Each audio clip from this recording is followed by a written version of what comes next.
Thousands of Georgians require dialysis to do what their kidneys cannot, to clean their bodies of toxins. But some patients admit to the Fox 5i team they really don't need expensive taxpayer-funded ambulance rides to get to their dialysis appointments.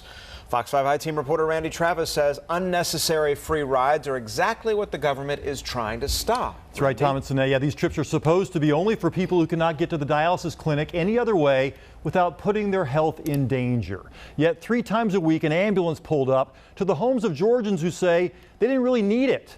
And those patients say Medicare paid for the trip.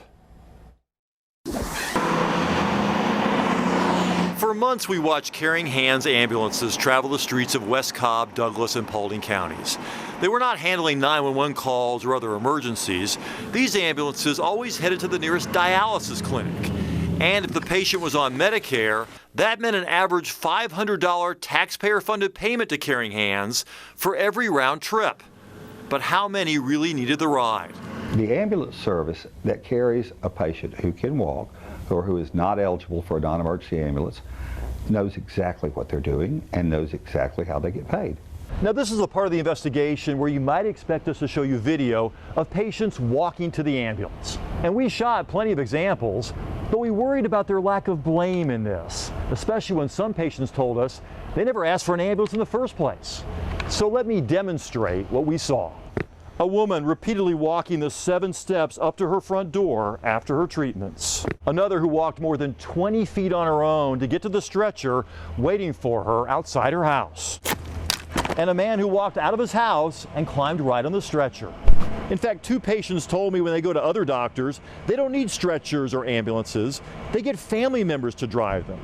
They say they only prefer Medicare-funded ambulances for dialysis simply because it's more convenient. That ambulance trip is not covered by Medicare. At least it shouldn't be. Or it should not be covered by Medicare.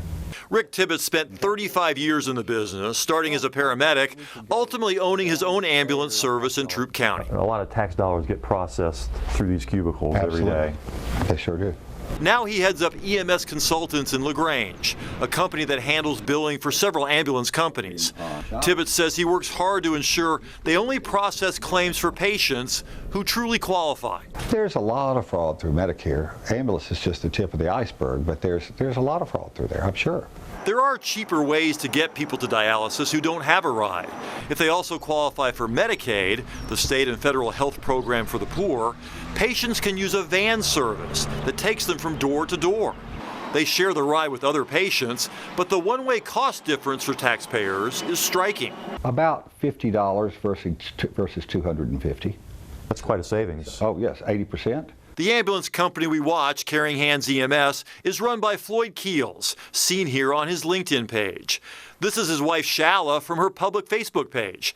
She's listed as the chief financial officer. According to state corporation records, the two are also listed as officers for this Mableton dialysis clinic. That's where we watch several Caring Hands ambulances bringing in and picking up patients. In fact, we saw no other ambulance providers on the 2 full days we watched.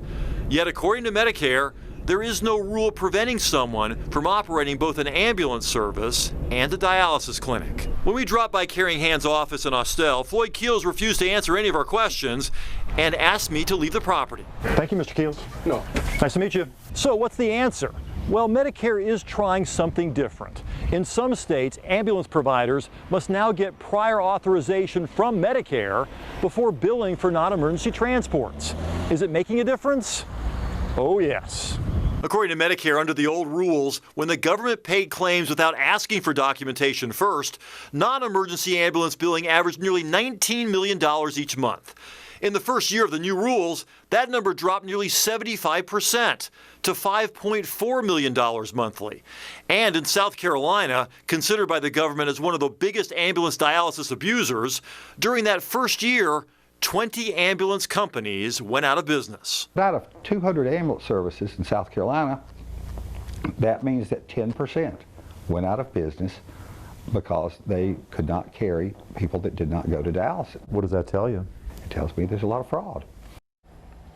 Medicare wants to eventually make prior authorization the rule for all states, but at the moment, Georgia ambulance services operate under the original rules. Taxpayers underwriting those red light limo rides, even some patients admit, they don't really need. Okay, so I think a lot of Georgia taxpayers are going to want to know, when will this prior authorization come to our state? Medicare has not made a decision yet on that today, at least no announcement. There's been some pushback in some of those other states from patients and ambulance providers who say, wait a minute, these rules are now too tough, and legitimate patients are not being able to take these ambulances to dialysis. And so Medicare may be trying to balance to figure out the right combination here for this particular thing. But you have to wonder, would Medicare have paid for the ambulance trips that we watched if the ambulance service had written down and submitted to Medicare what we saw? Right. People walking to the stretcher, people walking up steps. Multiple times we saw this, walking away, not really, well, certainly not stretcher bound, not the kind of person you might expect would have to have Medicare funded ambulance rides to dialysis. Well, an Uber ride or a taxi would have been a whole lot cheaper. Uber would absolutely be cheaper. You're exactly right. Yeah, other alternatives out there for sure. Yep. Randy, thanks. All right.